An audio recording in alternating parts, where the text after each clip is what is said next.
Hi, I'm Susan Budge, Kiwi Lane co-founder and president, and in this video I want to personally share with you some tips of things that we have learned along the way that has helped us decide which patterns and papers to layer with one another. Now, these tips are useful for whether you're making a scrapbook layout, a card, or a DIY project. They're just a couple tips and things that to keep in mind to hopefully help speed up and simplify when you go to actually layer the patterns and colors together. Now, we actually categorize this into 3 different categories. We use our main patterns, which is category 1, supporting patterns, and then what we refer to as blenders or two-tones.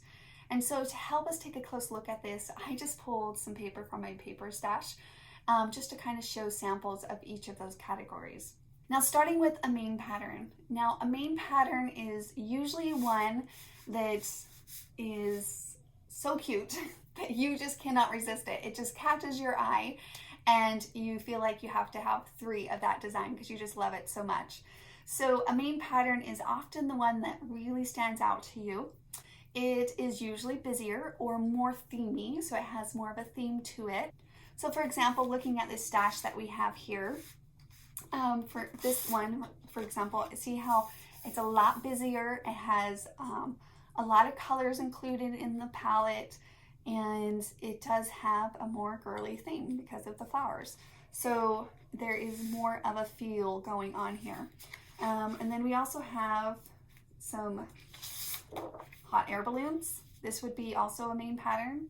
And the main pattern is a personal style preference and depends on what project that you're working on. So that could be a really cute main pattern. And we have cactuses. That definitely sets a theme for your project that you're working on. So all of those would be great main patterns. So you can see here, right? And you even have one that has a bicycle. So you would just start by deciding which of those main patterns are of interest to you. Which one are you just love the most, you're drawn to? Personally, I'm gonna go with the flower here, the one that we picked up first. Okay, now as far as a supporting pattern, basically the whole purpose of that is to support your main pattern. So for example, if you really wanted a bike theme, you can absolutely do more of that bike theme, but see, because of the busyness of this one and the busyness of that one, it could actually be more competing with one another. So you're looking for something that supports it. And often these supporting patterns are more general patterns, like stripes, polka dots, chevrons, things like that, that are very universal, and they don't really have a theme, they're just really fun patterns. So for example, this more of this plaid look, see how that instantly supports your main pattern? So again, we're looking for one of each. This is also great to have that supporting pattern there as well. Okay, and then there's this one. Oh, that's really cute, super cute. Okay, so I personally really like that. Now I'm gonna share a personal opinion of mine. When you have a supporting pattern that you love, but you flip it over and it has a pattern that you're not so fond of or don't have a use for, then that's going to limit the effectiveness of what you can use that paper. So I really try to take in consideration the double sides. So what's on the back, what's on the front, and can I use it in other ways? If this had been maybe a blender, so for example, like this pattern on the back, then I would have absolutely got both use out of this pattern. So that's something to keep in mind. And we'll go over blenders here in a minute since I kind of jumped the gun on that. So I love this, and you can absolutely choose to do that, but just note that if you don't have a need for this, then you're going to be limited there. Now going back to this plaid pattern, it still supports my main pattern, and when I flip it over, I have a great two-tone pattern that will be super helpful with layering. Okay, so personally I'm looking for a main pattern and a supporting pattern, and then let's go ahead and talk about what I mean when I say two tones or blenders. Okay, Two tones are patterns that basically include two colors. They are usually not as bold or busy, but they help really a lot with breaking the busyness up or separating two patterns, specifically your main patterns and your supporting patterns on your design, and with embellishing or accessories on your layers. So to give you an example of a two-tone, actually here, this is a good example of a two-tone. It's two colors, right? It's yellow and white layered on top of each other. So that personally is a two-tone. We even have this one. This is really cute as well. It's the black with the cream together. So those are two tones. Now you can choose two tones or blenders, and blenders are where you have basically the same color but two different shades. So for example, this is pink with a light pink shade on top of it. And so these are more of your blender patterns.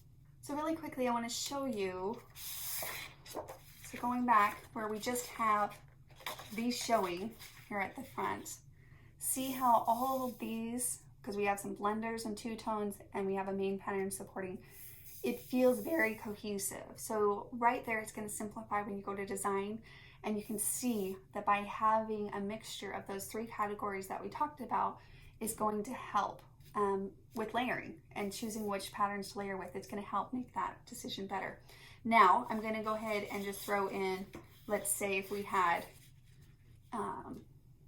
two supportings and two mains, it really limits what's standing out here and what's shining. So hopefully you guys can see that difference in those, in having that variety. So see how that just feels a lot more complementary and blender and supporting one another. And this one just feels a lot busier and almost confusing in some ways on where the focus should go. Now, super helpful that when we turn these ones over, we have some patterns that we'll be able to pull on as well. And then these ones, unfortunately, are main patterns again. So just things to keep in mind, but that's okay because I know I can make a really cute design with this. Now, I do want to show you a couple samples of different scrapbook layouts that I've created. And now that we've talked about these different tips of things to look for in your paper, and then that will allow you, when you're looking at our layouts, to see how those will apply in the things that we design. And of course in cards and things like that as well. Now I also want to note that these are just some tips. Of course, allow your creativity to flow, your personal style to flow. If you personally like to pull in cardstock, then you can pull in cardstock. I personally prefer more blenders just to have that texture and depth to my designs. But if you don't have blenders or two tones and you have a lot of main patterns, then pull in some coordinating cardstock to help soften and to allow those main patterns to shine in your design. Okay, so I'm just going to pull out some samples and point out main patterns versus supporting patterns and blenders and two tones. Okay, so looking at this sample here that you see, this border, this scallop that we cut out here, this would be considered more of the main pattern. And then you have a supporting pattern here. And then of course you have the blenders and the two tones really building up off of those and showing the contrast on your page. So of course you really never know what you're going to design with them, but by having that combination of blenders and main patterns and two tones, it allows you to know that you'll be able to layer easy without the frustration of the paper. Okay, same thing here. You have a main pattern and a supporting pattern, and then of course some blenders in there to help with accessory layers. So it just depends on how many layers you're doing, but if you have that mixture, then it's really nice. Here's a hot air balloon, which would be at that point a main pattern, and then you have some supporting patterns. Actually, there's two supporting patterns here, which is okay as well. Just depends on what double-sided paper you're using. And then you also have a variety of blenders to add some different layers.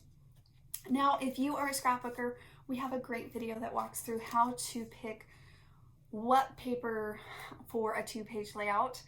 And we personally recommend 5 to 6 sheets of paper. And so just click on the link below and it'll walk you through how to put together your own personal paper kits for that specifically. Now also, here are some card samples, right? And you can see here on this card, we have our main pattern, we have some supporting patterns, and then some blenders in the mix there. And then also this card, which has a pattern here. And so just depending on your design, you might not always have a supporting with a main, and we have some blenders. And then of course on our card base, those are more blenders to allow those main patterns to pop off of the card. And then another example is that you have your main patterns and then you have some blenders in there as well. So not necessarily always having a supporting with a main on such a small canvas like a card, but again, the thought process is that if you're specifically looking to buy paper, then buy the combination of supporting and main, not just like all main patterns, because if you have all main patterns, it's going to make your job a lot harder, a lot harder than it needs to be anyhow. Now, of course, like I said, these are just a couple rules. So like looking at this card specifically, we have our 2 tones, right? Because this is a blue and white stripe here. But then our main pattern is this flower, which in this case, it was just scraps of paper that I had. So really it's the combination. It's the combination, again, of the main pattern, supporting pattern, and blenders that is going to allow you to make those decisions and know that it's going to be cohesive just for whatever choices that you decide to layer when you actually get to designing. Well, I hope these tips have been helpful on different things to keep in mind when you're looking at your paper and trying to decide which ones to layer with what or what to buy, and so that you kind of have more of a purpose on what you're buying as well. And I'm personally going to try to make a sample using the paper stash that I just showed you. It's a good reason to use the paper up. And I'll try to do a variety of a layout, maybe a 1-pager, a card, and a project. So just depending on personally what you're using, you can see those pieces that we just select as far as our main pattern, supporting patterns, and those blenders in actual use.